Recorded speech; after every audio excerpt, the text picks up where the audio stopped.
നമസ്കാരം. ഒരു മനുഷ്യൻ്റെ മനസ്സുകളെ കീഴ്പ്പെടുത്തുന്ന വികാര വിചാരങ്ങളെ അടക്കി നിർത്താൻ നമുക്ക് പറ്റുന്നത് മെഡിറ്റേഷൻ അല്ലെങ്കിൽ യോഗ.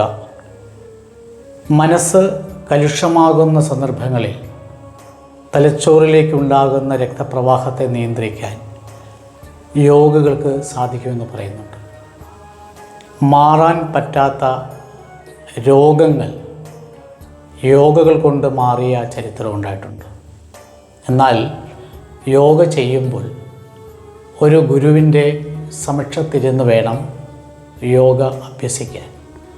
സ്വയം പഠിച്ച് സ്വയം കാര്യങ്ങൾ നിർവഹിക്കാൻ പഠിച്ചാൽ അവനുണ്ടാകുന്ന മാനസിക പ്രശ്നങ്ങൾ വർദ്ധിക്കുകയും അതിലൂടെ യോഗ ചെയ്തത് ശരിയായില്ല എന്ന് ഗുരുക്കളെ പറഞ്ഞ് ശപിക്കുകയും ചെയ്യുന്ന അനേകം ആൾക്കാരുണ്ട്.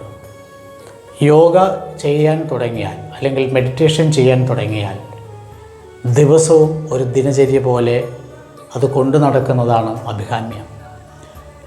അത് ഒരു ഗുരുവിൻ്റെ മുഖത്ത് നിന്ന് പഠിച്ച് വളരെ പ്രാക്ടീസ് ചെയ്യുന്ന തരത്തിലേക്ക് നമ്മൾ ചെയ്താൽ നമ്മുടെ ഒരുമാതിരിപ്പെട്ട വിഷയാദികളെല്ലാം മാറിക്കിട്ടുന്നതാണ്. മനസ്സിനെയും ശരീരത്തെയും സ്വാധീനിക്കുന്നത് മേധസ്സുകളാണ്. മേധസ്സുകൾ നമുക്കെപ്പോഴും പോസിറ്റീവായിട്ട് കൊണ്ടുവരാൻ നമുക്ക് സാധിച്ചാൽ ആ പോസിറ്റീവിനെ നമ്മൾ എല്ലാ തരങ്ങളിലൂടെയും കടന്നു പോകുവാൻ നമുക്ക് സാധിക്കണമെങ്കിൽ പ്രാർത്ഥന, യോഗ എന്നിവയിൽ വളരെ കൃത്യമായ മറുപടി നമുക്ക് കിട്ടുന്നതാണ്. കാരണം പഴയ യോഗീശ്വരന്മാരും ഋഷിമാരും എല്ലാം യോഗകൾ ചെയ്തിരുന്നവരാണ്.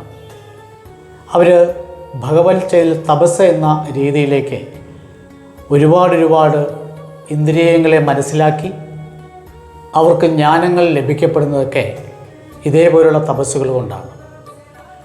യോഗ എന്ന് പറയുന്നതും ഒരു തപസ്സാണ്.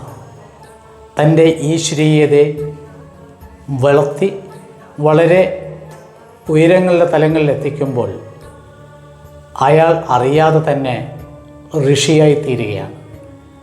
അയാൾക്ക് മറ്റ് വിഷയങ്ങളൊന്നുമില്ല.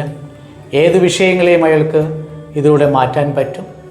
ഇതെല്ലാം മനസ്സിലാക്കി നമ്മൾ ഓരോരുത്തരും അവരുടെ ഗൃഹത്തിൽ 20 മിനിറ്റെങ്കിലും മെഡിറ്റേഷനിൽ ഇരുന്ന് കഴിഞ്ഞാൽ ആ മേധസ്സുകളെല്ലാം മാറി വളരെ നല്ല ഗുണങ്ങൾ ചെയ്യുമെന്നുള്ള കാര്യത്തിൽ യാതൊരു തർക്കവുമില്ല. പക്ഷേ ഒരു ഗുരുവിൻ്റെ നിർദ്ദേശമനുസരിച്ച് വേണം യോഗയായാലും ധ്യാനമായാലും നമ്മൾ പഠിക്കണം. ഒരു ക്ഷേത്രത്തിൽ ചെന്നാൽ നമ്മൾ അല്പസമയം കണ്ണടച്ച് പ്രാർത്ഥിക്കുന്നത് ഒരു യോഗ തന്നെയാണ്. തന്നിലെ ഈശ്വരീയത അകത്തിരിക്കുന്ന ശ്രീകോവിലെ ഈശ്വരതയുമായി കണക്റ്റഡ് ആകുമ്പോഴാണ് ഈശ്വര ചൈതന്യം എന്താണെന്ന് നമ്മൾക്ക് മനസ്സിലാകുകയും ചെയ്യുന്നത്. ഈ ചൈതന്യത്തെ മനസ്സിലാക്കി നമ്മൾ ഓരോരുത്തരും ഓരോ കാര്യങ്ങൾ ചെയ്യുമ്പോൾ നമ്മളിലെ ഭഗവത് ചൈതന്യത്തിന് ശക്തി വർദ്ധിക്കുകയും ഏതൊരു വിഷയത്തെ നമുക്ക് തരണം ചെയ്യാൻ സാധിക്കുമെന്നുള്ള കാര്യത്തിന് യാതൊരു സംശയം വേണ്ട. നാളെ മുതൽ നിങ്ങളും ഇത് ഒന്ന് പരീക്ഷിക്കണം. നമ്മൾ വെറുതെ കണ്ണടച്ച് സുഖാസനത്തിലിരുന്ന് വെറുതെ കണ്ണടച്ച് 20 മിനിറ്റ് ഓംകാരം ചൊല്ലിക്കൊണ്ടിരുന്നാലും നമ്മൾ ആ ഈശ്വര ചൈതന്യത്തിൻ്റെ ഉള്ളിലെത്തുവാൻ നമുക്ക് സാധിക്കും. അതിനാണ് ഗായത്രി, ഓംകാരം, മന്ത്രം ഇതെല്ലാം നമ്മളെ പഠിപ്പിച്ചിരിക്കുന്നത്. ഇത് കൃത്യമായി ഓരോ മനുഷ്യരും ചെയ്താൽ ജാതി മതങ്ങളില്ലാതെ ചെയ്യുന്നതും യോഗ തന്നെയാണ്. ഇത് മനസ്സിലാക്കണം. ആ മനസ്സിലാക്കാൻ വേണ്ടിയാണ് മന്ത്രങ്ങൾ തന്നിരിക്കുന്നത്. ആ മന്ത്രങ്ങളാണ് നമ്മളെ നേർവഴിക്ക് നയിക്കുന്നത്.